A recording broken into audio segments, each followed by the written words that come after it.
CM Chandrababu మోసానికి మారు పేరు అని విమర్శించారు మాజీ మంత్రి పెద్దిరెడ్డి రామచంద్రారెడ్డి. వెనుకబడిన వర్గాలకు ఎన్నికలకు ముందు అనేక హామీలిచ్చిన చంద్రబాబు అధికారంలోకి వచ్చాక హామీలు ఎందుకు అమలు చేయలేదో సమాధానం చెప్పాలని డిమాండ్ చేశారు వైఎస్ఆర్సీపీ నేతలు. బీసీలను కరివేపాకులా వాడుకుని వదిలేసే రకం చంద్రబాబు అని మండిపడ్డారు. టీడీపీ కూటమి అధికారంలోకి వచ్చిన తరువాత బీసీలపై దాడులు దౌర్జన్యాలు పెరిగాయని ఆగ్రహం వ్యక్తం చేశారు. అనంతపురంలో వైఎస్ఆర్సీపీ ఆధ్వర్యంలో బీసీ గలం కార్యక్రమం జరిగింది. చంద్రబాబు బీసీలకు చేసిన అన్యాయాన్ని వైఎస్ఆర్సీపీ నేతలు వివరించారు.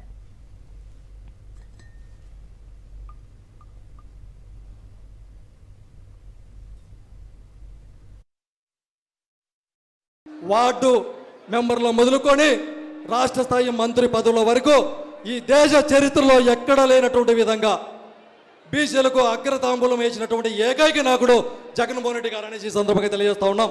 20 సంవత్సరాల సుదీర్ఘ అనుభవం అని చెప్పుకుంటా ఉన్నాడు. అదేవిధంగా నేను విజనరీని అని చెప్పుకుంటున్నాడు. ఇది బీసీల పార్టీ తెలుగుదేశం పార్టీ అని చెప్పుకుంటున్నాడు. ఈ పార్టీ బీసీల వెన్నెముక అని చెప్పుకుంటాడు. ఎన్నికలు గడిచిన ప్రతిసారి కూడా మభ్యపెట్టడం, ఎన్నికలు గడిచిన తర్వాత మోసం చేయటం పరిపాటిగా మారినటువంటి చంద్రబాబు నాయుడు గారికి ఇవాళ ఈ 2 సంవత్సరాల కాలంలో బీసీల తరపున మీరు ఇచ్చినటువంటి ప్రతి ఒక్క హామీని నెరవేర్చాలి అనేటటువంటి ఏకైక డిమాండ్తో జగన్మోహన్ రెడ్డి గారి నాయకత్వంలో వైఎస్ఆర్ కాంగ్రెస్ పార్టీ బీసీసీల ఆధ్వర్యంలో రాష్ట్ర వ్యాప్తంగా పెద్ద ఎత్తున నిరసన కార్యక్రమాలు చేపట్టాము. అందులో భాగంగానే ఇవాళ అనంతపురం జిల్లాలో ఇవాళ పెద్దలందరి సమక్షంలో అనంత జిల్లా తరపున బీసీ కలం కార్యక్రమాన్ని చేపట్టడం జరిగింది. వైఎస్ జగన్మోహన్ రెడ్డి గారు ఒక్కరే బీసీలకు పెద్దపీట వేసి బీసీలంటే బ్యాక్వర్డ్ క్లాస్ కాదు బ్యాక్బోర్డ్ క్లాస్ అని చెప్పిన ఏకైక ముఖ్యమంత్రి ఎవరు? వైఎస్ జగన్మోహన్ రెడ్డి గారు. దానికి ముఖ్య నిదర్శనమే ఈ రమేష్ యాదవ్. ఒక సాధారణ కార్యకర్త, ఒక చిన్న కార్యకర్త. చట్టసభలు ఎలా ఉంటాయో చూస్తా చాలు అనుకునే చిన్న కార్యకర్తను నన్ను శాసన మండలికి పంపించారు. నాతో పాటు మన బీసీలు సుమారుగా 25 మంత్రులుంటే 13 మంత్రుల పైన మన బీసీ అక్క చెల్లెళ్లకు అన్నదమ్ములకే మంత్రి పదవులు ఇవ్వడం జరిగింది. శాసనసభ కావచ్చు, పార్లమెంట్ కావచ్చు, రాజ్యసభ కావచ్చు, ఎక్కడ చూసినా బీసీలకే పెద్దపీట వేసిన ఏకైక వ్యక్తి ఎవరైనా ఉన్నారంటే అది వైఎస్ జగన్మోహన్ రెడ్డి గారు. అవునా కాదా?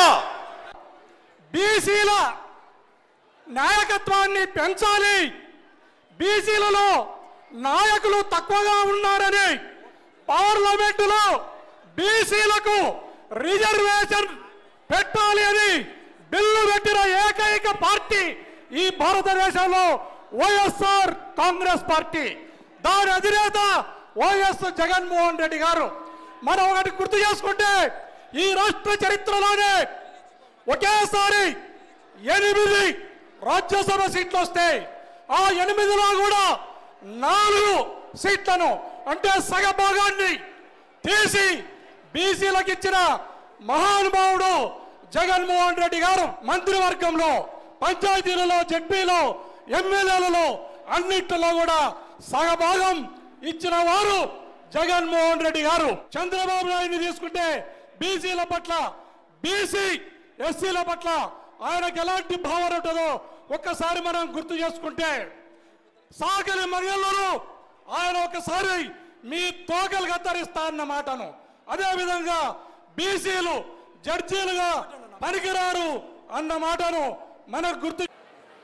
ఈ రోజున ఏదైతే చంద్రబాబు నాయుడు అనే కూటమి నాయకుడు దశాబ్దాల కాలంగా బీసీల జీవితాల్లో ఎటువంటి మార్పు రాకుండా కేవలం బలహీన వర్గాల్ని ఓటు బ్యాంకుగా మాత్రమే గుర్తించి అటువంటి మాటలు మాట్లాడుతూ పబ్బం గడుపుకునే ప్రయత్నాన్ని చూశాం.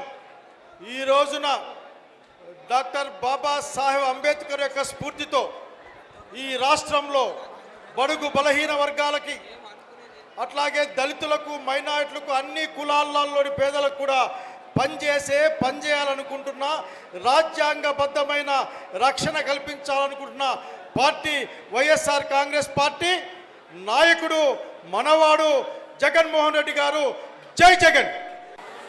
బీసీలు మా పార్టీ పట్టుకొమ్మాలని చెప్పాడు చంద్రబాబు నాయుడు ఎన్నికల ముందు. 2024 ఎన్నికల ముందు మరీ గొప్పగా చెప్పారు. ఈరోజు 2 సంవత్సరాల పైన అయింది. ఈ 2 సంవత్సరాల్లో బీసీల గురించి ఆలోచన చేశాడని అడుగుతా ఉన్నాను. మరి ఏ విధంగా బీసీలకు న్యాయం చేశాడని అడుగుతా ఉన్నాను. రాబోయే 3 సంవత్సరాల్లో ఈ 2 సంవత్సరాల్లో చేయని వాడు 3 సంవత్సరాల్లో చేస్తారా అని మీరు ఆలోచన చేయాలని మీకు మనవి చేస్తా ఉన్నాను. ఏదైనా బీసీలకు గౌరవం కానీ అధికారం కానీ లేదా రాష్ట్రంలో సమున్నత స్థాయిని కానీ కల్పించే శక్తి జగన్మోహన్ రెడ్డి గారికి ఉంది తప్ప వేరే ఎవరికి కూడా లేదనేది మనం అందరూ కూడా ఆలోచన చేయాలా.